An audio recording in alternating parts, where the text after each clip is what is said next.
बहुत बड़ा ऑपरेशन है। इस ऑपरेशन ने दो बातें प्रूव करी हैं। पहली बात तो ये प्रूव करी है कि जो बलोच फ्रीडम फाइटर्स हैं, they can hit Pakistan army inside Balochistan at will. वो जब मर्जी चाहे उन्होंने जाफर एक्सप्रेस ठोकनी है, जाफर एक्सप्रेस ठोक देते हैं। जब उनका मन चाहे उनके कैंटोनमेंट पे, उनके पिकेट्स पे अटैक कर देते हैं, उनकी पोस्ट कैप्चर कर लेते हैं। बलोच नेशनल मूवमेंट के नेता काजी दाद मोहम्मद रेहान का बहुत बड़ा बयान, बलूचिस्तान कभी भी पाकिस्तान का हिस्सा नहीं था। बलोच लिबरेशन फ्रंट ने शुरू किया ऑपरेशन बाम, लगातार जारी है ऑपरेशन बाम। ऑपरेशन का मकसद पाकिस्तान की सैन्य उपस्थिति को समाप्त करना है। अब तो इस बात से भी सिरे से इनकार है कि पाकिस्तान का कभी हिस्सा थे हम। तो इसका रिपरकशन इस बार बाम का, क्या वाकई अब बलूचिस्तान की आजादी है क्या मेजर साहब? नहीं, मैं ये तो नहीं कहूंगा कि इमीडिएटली बलूचिस्तान की आजादी है, लेकिन ये बहुत बड़ा ऑपरेशन है। इस ऑपरेशन ने दो बातें प्रूव करी हैं। पहली बात तो ये प्रूव करी है कि जो बलोच फ्रीडम फाइटर्स हैं, they can hit Pakistan army inside Balochistan at will. वो जब मर्जी चाहे उन्होंने जाफर एक्सप्रेस ठोकनी है, जाफर एक्सप्रेस ठोक देते हैं। जब उनका मन चाहे उनके कैंटोनमेंट पे, उनके पिकेट्स पे अटैक कर देते हैं, उनकी पोस्ट कैप्चर कर लेते हैं एट विल। दूसरी चीज ये है कि ये भी पता लगा है कि अब वहां पे ऑफिसर और मेन जो पाकिस्तान आर्मी के हैं, they are refusing to go to Balochistan. आप बलूचिस्तान जाने से घबरा रहे हैं पाकिस्तान आर्मी के लोग। सर मैं जानता हूं। और ईरान इजराइल युद्ध को लेकर एक बड़ा खुलासा आपके सामने रख रहा हूं। पाकिस्तान ने ईरान को पहले ही चेताया था। पाकिस्तान ने कहा था कि राइजिंग लाइन होने वाला है। ऑपरेशन को लेकर चेतावनी दी थी ईरान को। ईरान ने पाकिस्तान को गंभीरता से नहीं लिया। सोर्सेज बता रहे हैं कि जब ये बताया गया ईरान को, तो ईरान ने पाकिस्तान की इस बात को गंभीरता से नहीं लिया। और पाकिस्तान की दुनिया भर में जिस तरह की क्रेडिबिलिटी है, जाहिर है ईरान ने कुछ गलत नहीं किया। लेकिन इस बार पाकिस्तान झूठ नहीं बोल रहा था। इतनी पुख्ता सूचना पहुंची कैसे पाकिस्तान तक मेजर साहब? देखिए, मैं आपको बताता हूं, ये भी बहुत बड़ा एक छलावा है, बहुत बड़ा झूठ है। पाकिस्तान क्या करता है? देखिए, पाकिस्तान ने ईरान को धोखा दिया, लेकिन पाकिस्तान एक होमोजीनियस एंटिटी नहीं है। जैसे पाकिस्तानी अमेरिका के साथ भी खेलते हैं और चाइनीज को भी अब्बू बना रखा है, उसके दो दो अब्बू हैं, राइट? उसी प्रकार से पाकिस्तान के अंदर ऐसे लोग हैं, कुछ कह रहे हैं ईरान के साथ चलना चाहिए। फौज के अंदर there is a division within the Pakistani army. कुछ कहते हैं क्योंकि हम मुसलमान देश हैं, हमें ईरान के साथ चलना चाहिए। कोई कहते हैं कि यार मजहब बात की बात है, पहले डॉलर गिन लो। ये भी है। तो क्या किसी पाकिस्तानी ने वार्न करा होगा ईरान को? मुझे ऐसा लगता है कि जरूर करा होगा, लेकिन एज अ स्टेट अगर मैं कह दूं कि आसिम मुनीर ने फोन उठा के पेज़ेश्कियां को बोला या फिर खमेनेई को बोला कि साहब आपके ऊपर अटैक है, ये लोग कभी नहीं करेंगे। ये लोग कभी नहीं करेंगे। इनको पता है अमेरिका इतना मारेगा, सारे फंड्स इनके बंद कर देगा। हाँ, किसी पाकिस्तानी ने करा होगा, but from a state level as a national policy, no वे।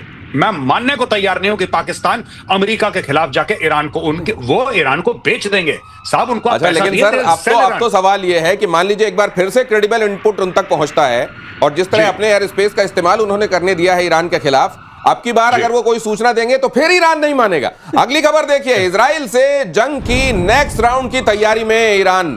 चीन के साथ मिलकर इजराइल से टकराने की तैयारी। ईरान ने भी चीनी मदद से मिसाइल ठिकानों को मजबूत किया। ये चीन कितनी मदद दे रहा होगा सर इस बार ईरान को? चीन भरपूर मदद करता है। भरपूर मदद कर रहा है। चीन का क्या है? हाँ। चीन को अपने सामान बेचने हैं, उसके बाद उसको क्या करना है उससे मतलब नहीं है। मदद थोड़ी ना, उससे मतलब नहीं है। तो अब तो मदद वो कर रहा है, खुल के मदद कर रहा है कि भाई खरीदो। तो ये वॉर पार्लेंस में सर जो मदद होती है, क्या वो इस तरह की होती है मैं तेरे को बेच रहा हूं, यही बहुत मदद कर रहा हूं? मैंने बेचकर आपको ऑब्लाइज किया है। अच्छा, बेचकर ऑब्लाइज कर रहा हूं। ये ज्यादा बड़ी क्यों? देखिए कि अमेरिका ने सैंक्शन लगा रखा है और मैं आपको दे रहा हूं हथियार, फिर भी उससे बड़ी बात यह है कि मैंने बेचा और आप तक पहुंच भी गया। अच्छा, अभी तो बेचा है, पहुंचा क्या है? पहुंचा क्या है? ये कह रहे हैं हम तैयारी कर रहे हैं, पहुंचेगा तब ना। और दूसरी बात जो आप कह रहे थे, पाकिस्तान से इनपुट शायद दिलवाया होगा इजराइल ने या अमेरिका ने। इनको इनपुट दो, ये नहीं मारेंगे। अच्छा अच्छा अच्छा अच्छा, ये भी बात होती है। अगर पाकिस्तान के जरिए इनपुट जाएगा तब तो कोई भरोसा नहीं करेगा। अगली खबर देखिए, सीज़फायर के बावजूद ईरान में मोसाद का ऑपरेशन जारी है। मोसाद के टारगेट पर ईरान के टॉप अधिकारी घात लगाकर खमेनेई के करीबियों की हत्या की साजिश हो रही है। आयतुल्लाह खमेनेई भी मोसाद के रेडार पर हैं। ये खबर ऐसी है जो हर कोई जानता है, लेकिन इसमें मोसाद लगातार कोशिश कर रहा है। इसमें नया एंगल यह है। अगली खबर फ्लैश कीजिए, भारत की ताकत से घबराया पाकिस्तान, परमाणु बम वाले बयान से लिया यू टर्न। शहबाज ने कहा परमाणु कार्यक्रम शांति बनाए रखने के लिए। अचानक ये जो पिछले 2-3 महीने में शांति के पुजारी हो गए मेजर साहब, ये कितने दिनों तक सद्बुद्धि कायम रहेगी इनकी? इनकी देखिए बात यह है कि सबसे पहले ये लोग ऐसे धमकाते थे हमारे पास न्यूक्लियर है, हमारे पास न्यूक्लियर। 26/11 में भी हमने कोई रिस्पॉन्ड नहीं करा। दूसरी चीज है, जब इन्होंने कारगिल के ऊपर चढ़ दौड़े थे पाकिस्तानी फौज, तब हमने लाइन ऑफ कंट्रोल पार नहीं करा। एयरफोर्स का बहुत बेहतरीन काम था कारगिल में, आर्मी ने तो जो करा वो करा। अब प्रॉब्लम यह है कि आपने पाकिस्तान का ब्लफ कॉल आउट कर दिया ऑपरेशन सिंदूर में। आपने बोला कि होंगे तुम्हारे पास न्यूक्लियर बेटा, हम देख लेंगे, पहले टोकते हैं तुम्हें जो करना है तुम करो। अच्छा, अब ये क्या करते, अब ये चुप हो गए क्योंकि आपने न्यूक्लियर, सबसे बड़ी जीत है ऑपरेशन सिंदूर की, जो मैं समझता हूं, you called Pakistan nuclear bluff. अब इनको यही तो बोलना है। जो लोग कह रहे थे कि भारत की जमीन में घास नहीं उगेगी और 3-3 पुश्त तक भारत में कोई बच्चा पैदा नहीं होगा और भारत बिल्कुल ऐसा हो जाएगा, नस्ते नाबूद, पता नहीं काबूद बबूद, पता नहीं क्या क्या बोलते हैं, ये सब हो जाएगा। आज की तारीख में वही पाकिस्तान कहता है कि नहीं, ये तो शांति प्रिय है पूरा हमारा मामला, इससे तो हम बिजली निकाल लेंगे। जैसे ये ISPR डीजी ISPR के पिताजी आदरणीय इनके अब्बू जी जिन से बिजली निकालते थे, अब ये लोग निकालेंगे बिजली एटम से। ये कह रहे हैं ये लोग इट्स मेंट फॉर पीसफुल, और कह रहे हैं डेटरेंस के लिए, अगर कोई हमारे ऊपर हमला करे। तो मैं ये जानना चाहता हूं कि वो सब जो थ्रेट्स थी वो कहां गई यार? वो जो थ्रेट्स थी कि हम मिटा देंगे नामो निशान और दिल्ली बर्बाद कर देंगे और बंबई को राख में मिला देंगे, आजकल कहां है पाकिस्तान? चुप एकदम, क्योंकि आपने बोला कि तुझे जो करना है कर बेटा, हम देखते हैं, और ये ले मिसाइल और हम मारेंगे न्यूक्लियर बेटा, दूसरी ले। अब मुंह खोला, मुंह के अंदर जाएगा ब्रह्मोस तेरे। अब ये चुप हो गए, अब ये कुछ नहीं बोल रहे, अब ये शांति प्रिय हो गए अचानक। वो शांति तो आनी थी। देखिए, जब से उनका न्यूक्लियर, सब लोग बात कर रहे हैं ब्लफ को, वो न्यूक्लियर प्रोग्राम शांत पता है क्यों हुआ है? क्योंकि एक प्राइम मिनिस्टर ने डिक्लेयर किया है न्यूक्लियर ब्लैकमेल अब आगे भी नहीं चलेगा। अब आज के बाद तो शांति हो गया ना।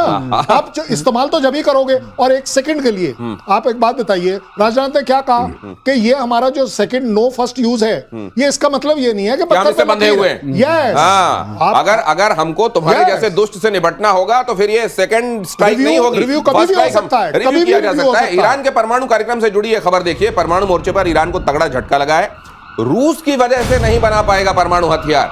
यूरेनियम संवर्धन पर रूस ने यू टर्न ले लिया है। न्यूज आउटलेट एक्सियोस ने सूत्रों के हवाले से बताया है कि व्लादिमीर पुतिन ने ईरान को यूरेनियम को लेकर शून्य संवर्धन का संदेश भेज दिया। ये तो बड़ा झटका लगा होगा, बहुत झटका। इसका मतलब पुतिन अपने कार्ड सबसे अच्छे खेल रहे हैं। हाँ, पहले उन्होंने कहा तो आगे चलो, तुम आगे बढ़ो, हम तुम्हारे साथ हैं। हाँ। वो सूली पे चढ़ गया। हाँ। अब बोलते नहीं बनाओगे तुम इसको, अब नहीं एनरिच नहीं करोगे, क्योंकि मेरे पास हैं। हाँ। जब जरूरत पड़ेगी दूंगा ना, मेरा 5,500 है। ये तो अभी बीच में भी कहा था उन्होंने कि हम दे सकते हैं, बना रहे हो तो डिपेंडेंसी बढ़ा रहे हैं कि ईरान और डिपेंडेंट हो। एक बात और है, अच्छा, ईरान 90% तेल किसको देता है? चाइना को।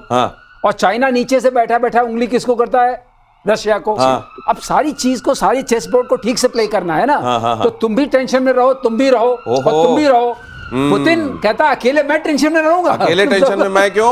अब तुम भी टेंशन पे रहो, खुद पर निर्भरता बढ़ाने के लिए कि मैं दे दूंगा जब जरूरत पड़ेगी, लेकिन तुम मत बनाओ। ये क्या मेजर गौरव आर्य, ये एक बड़ा शिफ्ट है। और अब अपने दोस्ती को लेकर ईरान और गंभीरता से सोच रहा होगा रशिया को लेकर। नहीं, देखिए बात यह है ना, इसमें मैं बताता हूं दिनेश भाई, सबसे बढ़िया पॉलिसी भारत की है, अकला चलो रे। मैं आपको बताता हूं, भारत कहता है कि अपनी कैपेबिलिटी बिल्ड करो, दोस्ती यारी अपनी जगह, जो खाएगा वो बिल देगा। अब देखिए, ये भी ट्रंप वाली पॉलिसी भारत को बहुत अच्छी अप्लाई करती है। जब मिडनाइट हैमर हुआ, जब इनका राइजिंग लायन हुआ, तो ईरान को यह पता लग गया कि ना रूस तुम्हारे साथ खड़ा है, ना चीन तुम्हें माल बेच देगा। अभी lieutenant general Rahul Singh, deputy chief of army staff, का क्या बयान था कि Pakistan was used like a laboratory by China. आपने सुना वो बयान? आपने डिस्कस भी करा था अपनी शो में कि भाई it was used like a laboratory. तो वही चीज तो ईरान के साथ कर रहा है चाइना। दे हथियार पुराने एक्सपोर्ट क्वालिटी वाले इनको दे। तो पिछली बार भी फेल हो गए थे। अब जब रूस मना करता है कि यूरेनियम वाला मामला बंद करो, क्यों? क्योंकि कल ही ट्रंप ने अनाउंस करा है कि टेक्नोलॉजी पार्टनरशिप हम चाइना के साथ कर रहे हैं, जिसमें एक कंपनी सीमेंस भी है जिसका नाम लिया है कि भाई टेक्नोलॉजी पार्टनरशिप हम चाइना के साथ कर रहे हैं। और अब इसने पूरे इलेक्ट्रॉनिक्स की फील्ड में we will partner with China. अब आप चाइना के साथ पार्टनर कर रहे हैं। आप देखिए ना किस तरीके से पूरा चेस बोर्ड प्ले आउट कर रहा है। ये है पूरी बिसात। और अगली खबर इसी नोट पर देखिए, डीआरडीओ और वायुसेना को मिली बड़ी कामयाबी। स्वदेशी मिसाइल अस्त्र का सफल परीक्षण, स्वदेशी रेडियो फ्रीक्वेंसी सीकर का उपयोग किया गया। सुखोई 30 MKI से लॉन्च किया गया इस अस्त्र को। सर दिनेश, इसमें मैं आज बहुत खुश हूं क्योंकि मेरे जमाने में लॉन्च हुआ था। RF सीकर जो है RCI बना है। अच्छा, अपना इंडिजिनस। क्या होता है सर, ये सरल भाषा में समझाइए। आंखें हैं, आंखें रेडियो वाली आंखें हैं। अच्छा। जब आप टारगेट के पास जाएंगे उसमें मिसाइल में लगी रहेगी वो आंखें आगे लगी रहती है। अच्छा, सीकर लगा रहेगा, सीकर लगा रहता है। तो आप सीक कर लेते हैं। सीकर वर्ड ही एक्सप्लेन करता है कि आप टारगेट को सीक कर सकते हैं, टारगेट जहां जा रहा है, और उसको उसी वक्त मारेंगे जब टारगेट आपके पास होगा, जिससे कि जो आपके अंदर से बारूद निकले वो टारगेट को खत्म कर दे। और दूसरी बात, अस्त्रा मिसाइल उस वक्त एक्सपेरिमेंटल उसमें थी, चल रही थी। अब आज जो फायर हुई है Su-30 MKI से और सफल परीक्षण हुआ है, इसका मतलब आपका सीकर जो इंडिजिनस है, जो सबसे क्रिटिकल पार्ट है और सबसे महंगा पार्ट भी है।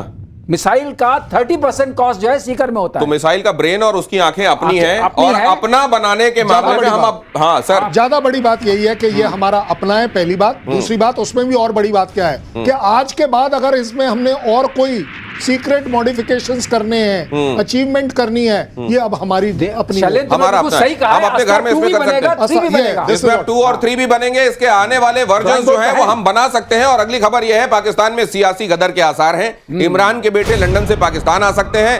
लंदन में रहते हैं इमरान के दोनों बेटे। इमरान के बेटों के आने की खबर से बिलावल और शहबाज की नींदें उड़ गई हैं। मेजर साहब, क्या मायने हैं इस खबर के?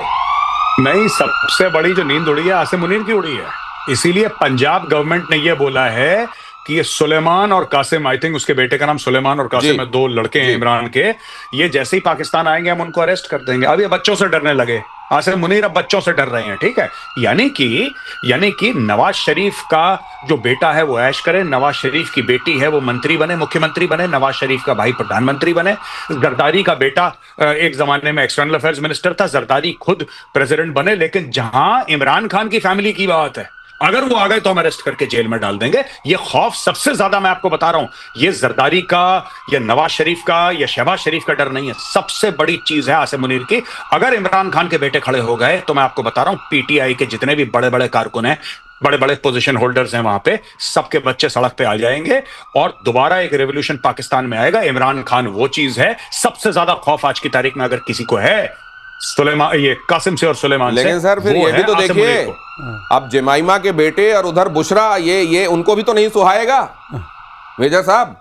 नहीं, वो एडजस्टमेंट हो जाएगी उनकी, उसमें ज्यादा नहीं है। आप वो क्या कर्नल साहब, वो घर की बात है। नहीं, देखिए, ज्यादा बड़ी बात अगर बहुत सीरियस नोट पर, सीरियस नोट पे, हाँ वो सीरियस नोट जरूरी होता है। क्योंकि देखिए ऐसा है, मैं कोई इमरान खान का बहुत बड़ा फैन नहीं हूं, बट पाकिस्तान में Imran Khan is a excuse for करवट ऑफ डेमोक्रेसी। जो पब्लिक है, अगर मुनीर के खिलाफ कुछ देखती है तो कहां देखे? शाहबाज उसका प्यादा है, रिमोट कंट्रोल है, कठपुतली है। ज्यादा बड़ी बात यह है कि अब आप देखेंगे कि पब्लिक जैसे ही इमरान खान के बेटे आएंगे उसको पिवट बनाएंगे, उसका सहारा लेंगे। और सबसे बड़ा खतरा, मैं एग्री करता हूं, वो मुनीर के इसलिए है क्योंकि पिछले में दिख गया है कि आपको ठोका जाएगा।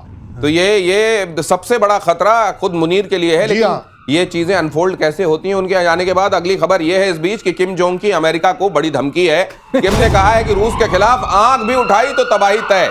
किम और रूसी विदेश मंत्री के बीच में ये बैठक हुई है और यहां पर कह दिया गया है कि अगर अमेरिका ने रशिया की तरफ आंख उठाकर देखने की कोशिश की तो हमसे बुरा कोई नहीं होगा। उधर ईरान के मामले में भी ये किम जोंग इस तरह का बयान दे चुके हैं। ये बीच में आके कहीं लड़ाई हो रही होती है, इधर मत जाना नहीं तो। इनका काम यही है, जापान के कान के पास से मिसाइल फेंकते रहते हैं। कहते हैं देखो मैंने फेंका बगल में, और ये यही करने के लिए बैठा है। करना धरना कुछ नहीं है, लेकिन अगर आंख उठाई तो फिर ठीक नहीं पड़ेगा। शैलेंद्र, चलो रुक जाओ, बहुत टेम्पो में आ रहे हो। तो शैलेंद्र ऐसे किम जोंग की बात सुनता, शैलेंद्र भी आते हैं जोश में कि मैं भी 2-4 मिसाइल नहीं। लेकिन अगर ये बताइए, अगर ऐसा था वाकई, तो जब इजराइल और ईरान के बीच में टेंशन इतना था तो इनको इतना दर्द हो रहा था तो इनको कुछ दिखाना चाहिए था।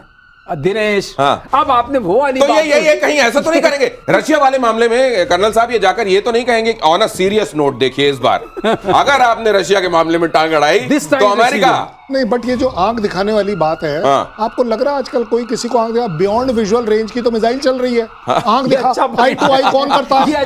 आज कौन कर रहा है आई टू आई वॉरफेयर? सीधी बात है, पूरी दुनिया चली हुई है ड्रोन पर, कौन दिखा रहा है आंख किसको? आप अपनी देखिए, उसकी प्रॉब्लम है। गजब की बात कही है कि भाई साहब आजकल जब बगैर देखे दूर से मिसाइल मार दे रहे हो तो आंख किसकी कौन देख रहा है? बलोच नेशनल मूवमेंट के नेता काजी दाद मोहम्मद रेहान का बहुत बड़ा बयान। बलूचिस्तान कभी भी पाकिस्तान का हिस्सा नहीं था। बलोच लिबरेशन फ्रंट ने शुरू किया ऑपरेशन बाम, लगातार जारी है ऑपरेशन बाम। ऑपरेशन का मकसद पाकिस्तान की सैन्य उपस्थिति को समाप्त करना है। अब तो इस बात से भी सिरे से इनकार है कि पाकिस्तान का कभी हिस्सा थे हम। तो इसका रिपरकशन इस बार बाम का, क्या वाकई अब बलूचिस्तान की आजादी है क्या मेजर साहब? नहीं, मैं ये तो नहीं कहूंगा कि इमीडिएटली बलूचिस्तान की आजादी है, लेकिन ये बहुत बड़ा ऑपरेशन है। इस ऑपरेशन ने दो बातें प्रूव करी हैं। पहली बात तो ये प्रूव करी है कि जो बलोच फ्रीडम फाइटर्स हैं, they can hit Pakistan army inside Balochistan at will. वो जब मर्जी चाहे उन्होंने जाफर एक्सप्रेस ठोकनी है, जाफर एक्सप्रेस ठोक देते हैं। जब उनका मन चाहे उनके कैंटोनमेंट पे, उनके पिकेट्स पे अटैक कर देते हैं, उनकी पोस्ट कैप्चर कर लेते हैं एट विल। दूसरी चीज ये है कि ये भी पता लगा है कि अब वहां पे ऑफिसर और मेन जो पाकिस्तान आर्मी के हैं, they are refusing to go to Balochistan. आप बलूचिस्तान जाने से घबरा रहे हैं पाकिस्तान आर्मी के लोग? सर मैं जानता हूं